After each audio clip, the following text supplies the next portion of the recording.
बिस्मिल्लाहिर्रहमानिर्रहीम। अस्सलाम वालेकुम दोस्तों, उम्मीद है आप खैरियत से होंगे। दोस्तों, सबसे अहम ख़बर यह है कि जनूबी अफ्रीका ने 3 दिन में भारत को उसी की सरज़मीन पर 15 साल बाद जो है टेस्ट मैच हरा दिया है। घर के शेर पहले तो बाहर ढेर होते थे, लेकिन अब जनूबी अफ्रीका ने उनके घर में आकर ढेर कर दिया। 15 साल बाद का ये अरसा है, भारत को उसकी सरज़मीन पर शिकस्त नहीं हुई थी।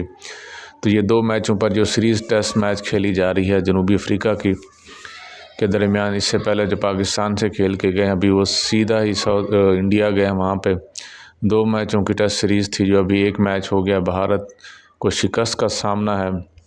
भारत ने उनको फंसाने के लिए स्पिन का जाल बिछाया था, लेकिन वो खुद ही उस जाल में फंस गए हैं। 3 दिन में ही शिकस्त खाकर मैदान से बाहर हो गए हैं।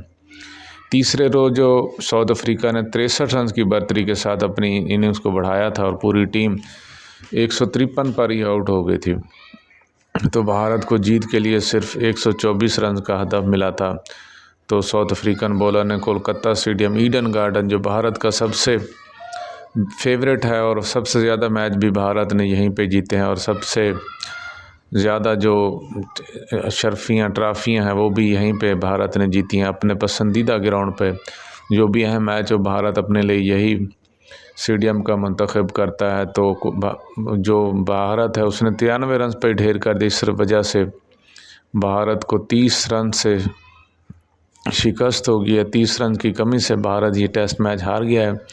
जनूबी अफ्रीका के हार्मर ने पहली इनिंग की तरह दूसरी इनिंग में भी 4-4 विकेटें हासिल की। इससे पहले भी वो 4 विकेटें हासिल करके चुके थे। इसलिए उस तरह एक ही मैच में उन्होंने 8 विकेटें हासिल की हैं। ये मैच टेस्ट की जो लो स्कोरिंग मैच की फहरिस्त में भी शामिल हुआ, जिसमें मजमूई तौर पर 594 रन बने हैं और 40 विकेटें गिरी हैं। जनूबी अफ्रीका ने पहली इनिंग्स में जो थे वो उन्होंने 160 रन बनाए थे। भारत की टीम 189 पर आउट हुई थी और पहली इनिंग में 30 रन की भारत को बढ़तरी भी हुई थी। इस तरह दूसरी इनिंग में जो जनूबी अफ्रीकन है वो 153 रन के पवेलियन लौट गए थे। भारत को जीत का सुनहरी मौका दिया था, लेकिन आसान फतह ही एक दिन में तारीख में बदल गई है। तो देखा जाए तो बहुत ही ज़्यादा दिलचस्प मैच था। तो देखा जाए तो तनकीद का निशाना भी बनाया जा रहा है भारत की जानिब से। जो साबिक टेस्ट क्रिकेटर हैं वो कह रहे हैं ये बहुत खौफनाक पिच है। इस हवाले से साबिक क्रिकेटर हरभजन सिंह और बाकी जो हैं साबिक इंग्लिश कप्तान माइकल वान ने भी, जो इधर कमेंट्री करने आए हुए, उन्होंने पिच को जो खौफनाक करार दिया है।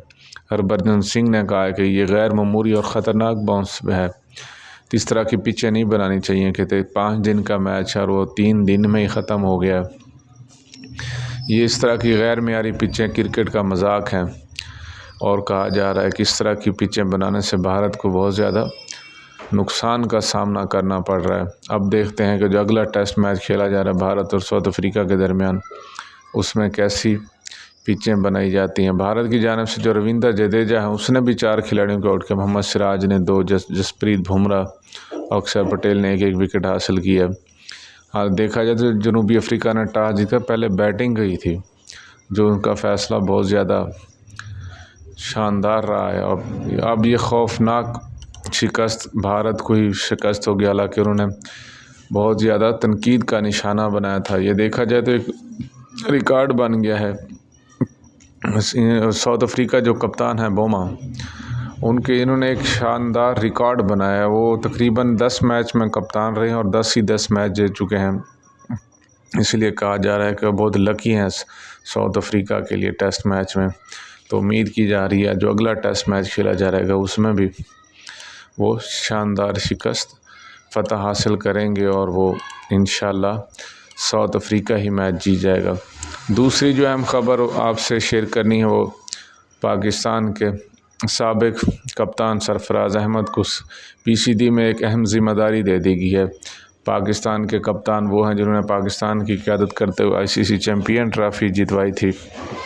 अब उनको कौमी क्रिकेट टीम को तैयार करेंगे, इसलिए पाकिस्तान शहीन्स और पाकिस्तान अंडर-19 क्रिकेट का इंचार्ज बना दिया गया है। 2 टीमें हैं, पाकिस्तान शहीन्स और पाकिस्तान अंडर-19, उनका क्रिकेट का इंचार्ज बना देंगे। इससे पहले जो खिलाड़ी थे वहाब रियाज, उसको भी ख़वातीन का कंसल्टेंट मुकर्रर किया गया। अब सरफराज अहमद को भी पीसीबी ने बहुत अहम ज़िम्मेदारी दी है।